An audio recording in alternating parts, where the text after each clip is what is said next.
Why is acting class important? Or do you think acting class is important? Yeah, I think acting class is important. The biggest thing I tell people with acting class or any classes is you need the feedback. The biggest thing is you need a reflection of yourself. So for you to course correct something, you need to spend some time with yourself, see yourself on camera, see what works, see what doesn't, right? You've heard me in the past speak of Malcolm Gladwell didn't make it up, but he really capitalized on an outlier. It's a 10,000 hour rule. Well, 10,000 hour rule is really just based off of you getting feedback. It's based off of you being able to spending longer amount of time with something. You can figure out what works and what doesn't.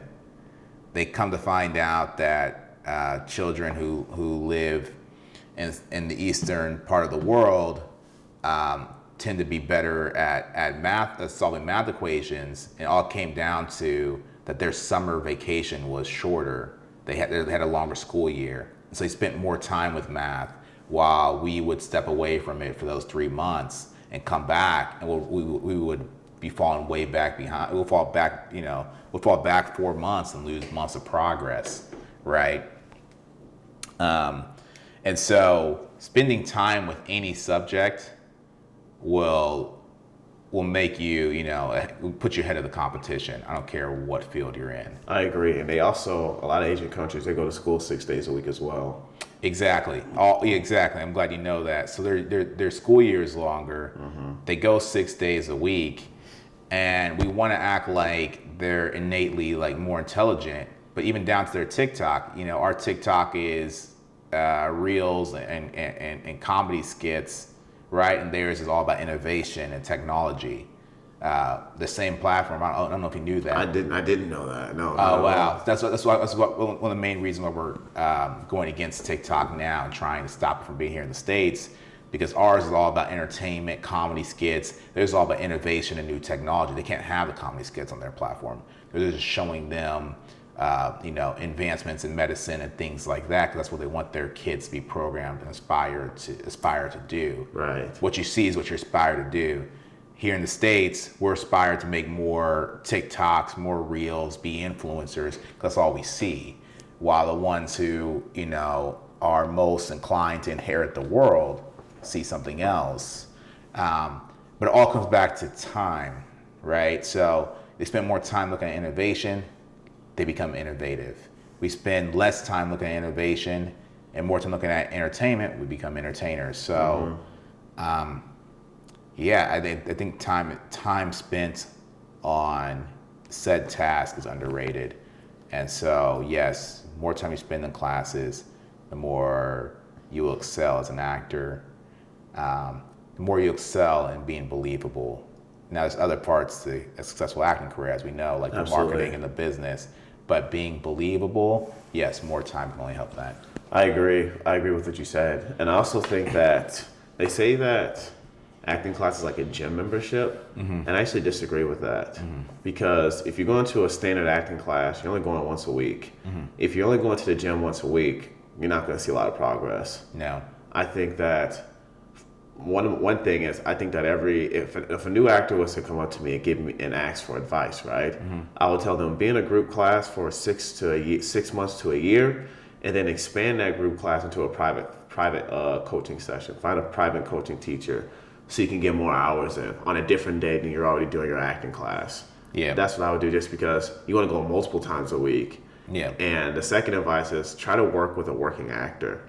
Yeah. Don't work with someone who's a full-time teacher. Right. Because a working actor can give you better insight to what these casting directors are looking for in auditions and such. Yeah, and a lot of times I hear people say work with a working actor.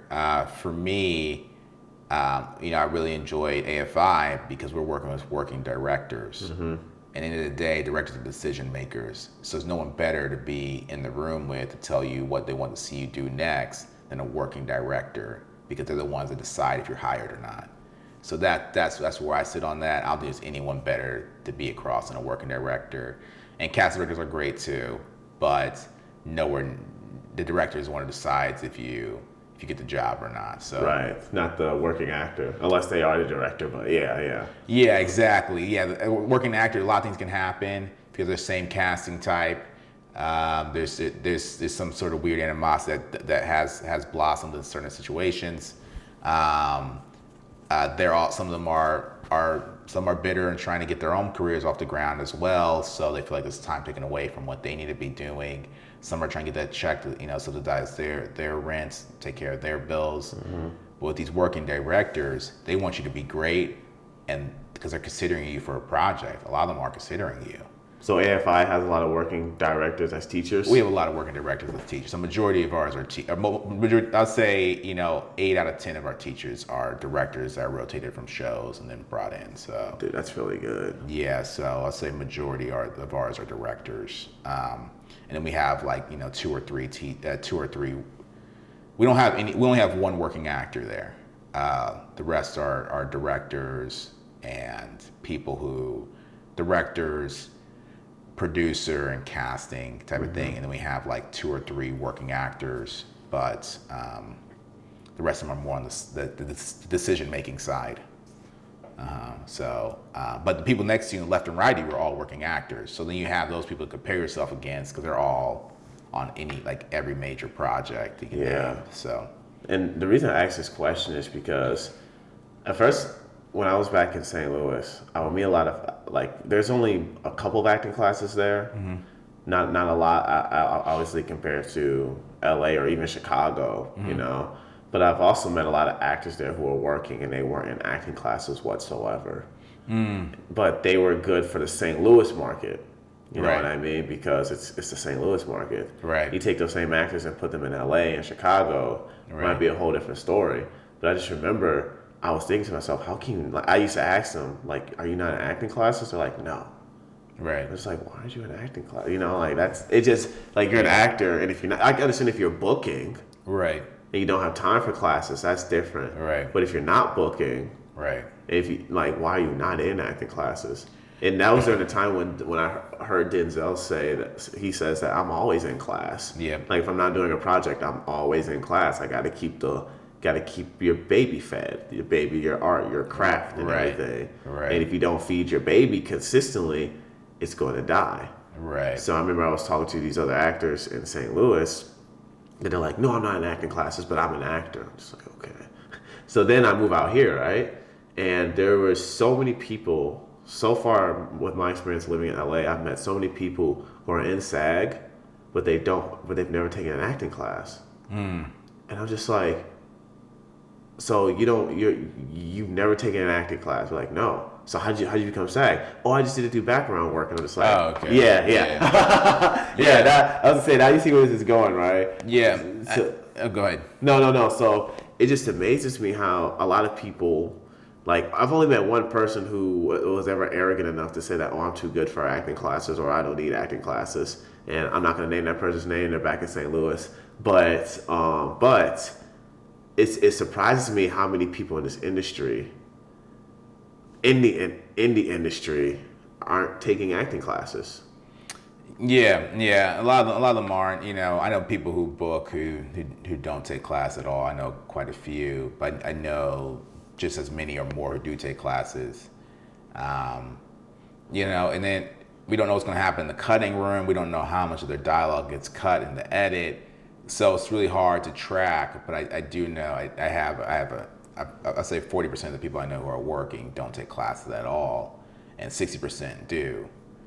Then maybe Group A who doesn't take class, or Group B doesn't take class, maybe they get booked for a role that has 18 lines, and by the time the cutting room is done, they get 11. Right. And maybe the one who the stronger actors get casted as a co-star that becomes a series regular based off of it. So it's really hard to track it from there. But an idea, rule of thumb is you pay to learn whatever you want to get paid for. Whatever you want to get paid for. You pay to learn whatever you want to get paid for. So, I don't take basketball classes because I'm not going to get paid from basketball tomorrow. I like playing basketball, but I'm not going to get paid from basketball. Yeah, so you're not going to go and hire a trainer or anything. So I'm not going to hire a trainer. Yeah. but I expect to get paid for acting, so I'm gonna hire a trainer. Exactly. And so that's a good rule of thumb to go by. But yeah, you'd be surprised about the outliers. I know people who just don't ever enter that gym, don't ever enter that class, and they go berserk. And for some reason, the casting just can't get enough of them. I do have those examples, but it's back to the exception and not the rule type of thing. Right.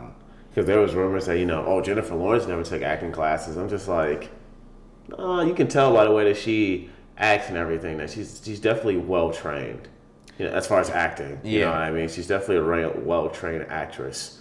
Yeah. And I don't know where people are getting this idea that she's never taken acting classes before. But if you ever hear about a star who becomes very successful and they've never taken acting classes, that's the words are being twisted around. That narrative isn't true. Yeah. And then if you guys need proof, just go look at that 2017 to 2021, the influencer era of films, where we had all these influencers in the films to get traction. You can look at the influencers based off the rest of the cast, and who's more believable, right? Stranger Things was a cast full of unknown people at the time because they were all actors. Ozark is a cast full of unknown people other than Jason Bateman because they were actors. Yeah, and the blonde lady, she's been working in Hollywood for a while, but she wasn't like super well known. And still kind of she's been working for a while, and I've seen her time and time again. Yeah. I wish I could have her name on me right now. Me too. I couldn't tell you. Though, with that all being said, I'm just trying to get the fact that all were actors. None of these people came off of TikTok and Ozark, and that's why Ozark did so well. Mm-hmm. And so, there's a lot of influencers that I like on different platforms. There's a lot of influencers I like on different platforms. Once it comes to film, you can tell what defines a good actor versus a bad one is basically an actor that's not great can ruin a segment of your film. Mm-hmm. It only takes one segment for someone to check out of it. And a great actor will not drop the ball in any segment of your film. That's what really defines it. So, rule of thumb, if you want to get paid for acting, you should be paying for a trainer. Would you agree? I couldn't agree more. All right. Well, this is Black Hollywood, and we'll probably circle around back to this topic on a later episode. Later. Go be great.